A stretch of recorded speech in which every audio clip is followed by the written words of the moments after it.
নমস্কার বন্ধুরা, রিনার রন্ধনশালায় আপনাদের সকলকে স্বাগত।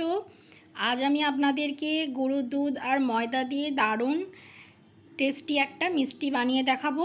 দেখুন, মিষ্টিগুলো কিন্তু ভীষণই নরম হয় আর ভীষণই রসালো, আর খেতে কিন্তু ভীষণই টেস্টি হয়। দেখুন, একটা মিষ্টি আমি আপনাদের দেখিয়ে দিচ্ছি মিষ্টিটা ঠিক কতটা নরম আর রসালো হয়েছে।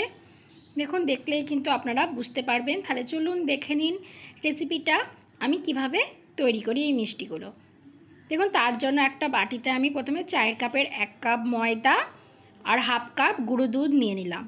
যতটা ময়দা ঠিক তার অর্ধেকটা গুঁড়ো দুধ নিতে হবে। তার মধ্যে দিয়ে দিলাম একটা চামচের 3 ভাগের 1 ভাগ বেকিং সোডা দিয়ে খুব ভালো করে শুকনো উপকরণগুলো মিশিয়ে নিয়ে ওর মধ্যে 1 চামচ ঘি দিয়ে খুব ভালো করে ময়ানটা দিয়ে নিচ্ছি। দেখুন, ময়ান কিন্তু খুব ভালোভাবে দেওয়া হয়ে গেছে। এবার এখানে আমি লিকুইড দুধ নিয়েছি আর দুধটাকে আগে থাকতে জাল করে ঠান্ডা করে নিয়েছি। এবার অল্প অল্প করে দুধ দিয়ে আমি এটাকে একটা ডোয়ের মতন মেখে নেব। একবারে কিন্তু অনেকটা দুধ দেবেন না। দেখুন, অল্প অল্প করে দুধ দিচ্ছি আর মেখে নিচ্ছি। এইভাবে দেখুন চামচের সাহায্যে অল্প অল্প করে দিচ্ছি আর মাখছি। দেখুন, এইভাবে অল্প অল্প করে দিতে হবে আর মেখে নিতে হবে।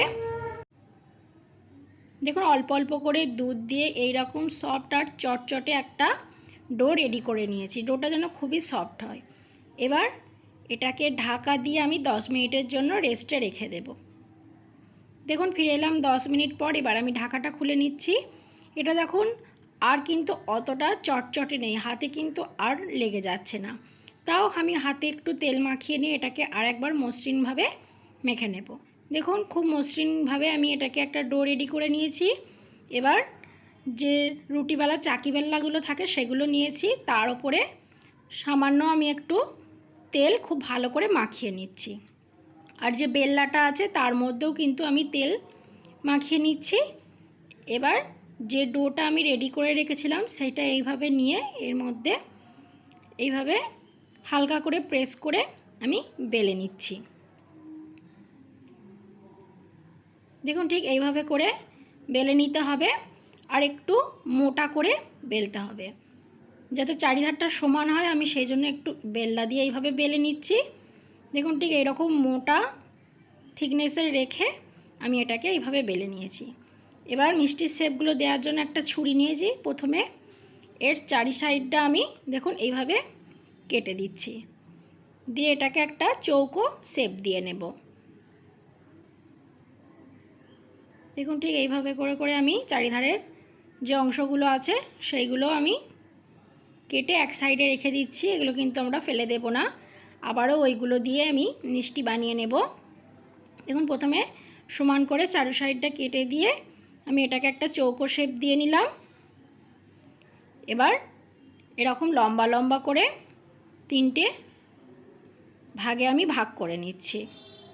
আপনারা সাইজগুলো যেরকম রাখতে চান সেরকমভাবে সরু মোটা করে এগুলোকে কেটে নেবেন।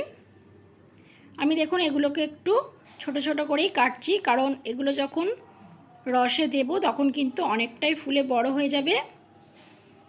দেখুন, এইভাবে সমস্তগুলোকে আমি করে নিচ্ছি।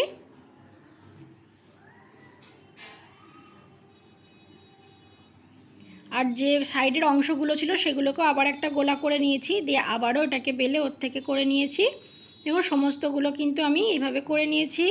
এবার গ্যাস অন করে একটা কড়াই চাপিয়ে তার মধ্যে বেশ খানিকটা পরিমাণে রিফাইন্ড অয়েল আমি দিয়ে দিচ্ছি। দিয়ে তেলটাকে হালকা গরম করেছি, হাই হিট করিনি। এবার গড়ে রাখা মিষ্টিগুলো দেখুন আমি এই তেলের মধ্যে দিয়ে দিচ্ছি। দেখুন, মিষ্টিগুলো দিয়ে দিয়েছি আর গ্যাসের ফ্লেমটা কিন্তু একদম লোয়ে রেখেছি। প্রথমে কিন্তু মিষ্টিগুলোকে একদমই খুন্তির সাহায্যে নাড়বেন না। এইভাবে দেখুন আমি কড়াইটা ধরে সাঁড়াশি দিয়ে এইভাবে ঝাঁকিয়ে দিচ্ছি। তাহলে কী হবে, মিষ্টিগুলো তেলের ওপরে খুব ভালোভাবে ভেসে উঠবে, তলায় আটকে যাবে না।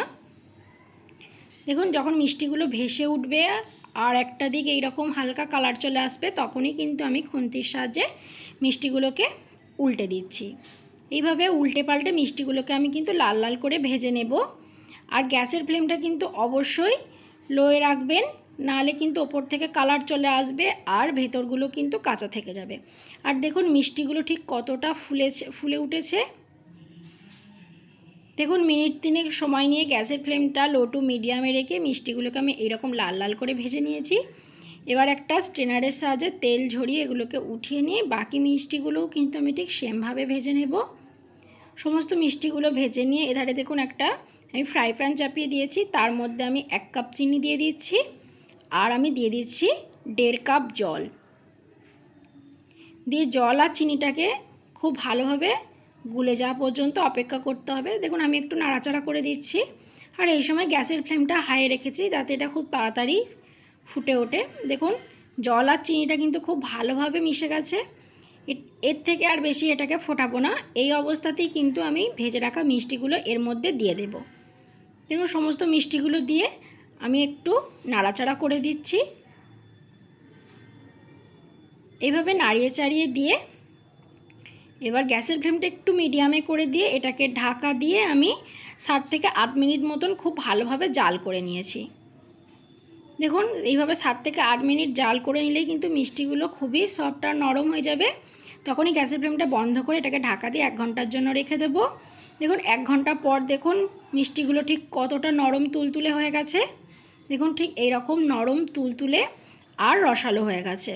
তো বন্ধুরা আমার এই রেসিপিটা কেমন লাগলো কমেন্টে অবশ্যই জানাবেন। ভিডিওটা ভালো লাগলে একটা লাইক করে চ্যানেলটাকে সাবস্ক্রাইব করে দেবেন। আজকের মতন এই পর্যন্তই। ভালো থাকবেন, সুস্থ থাকবেন, ধন্যবাদ।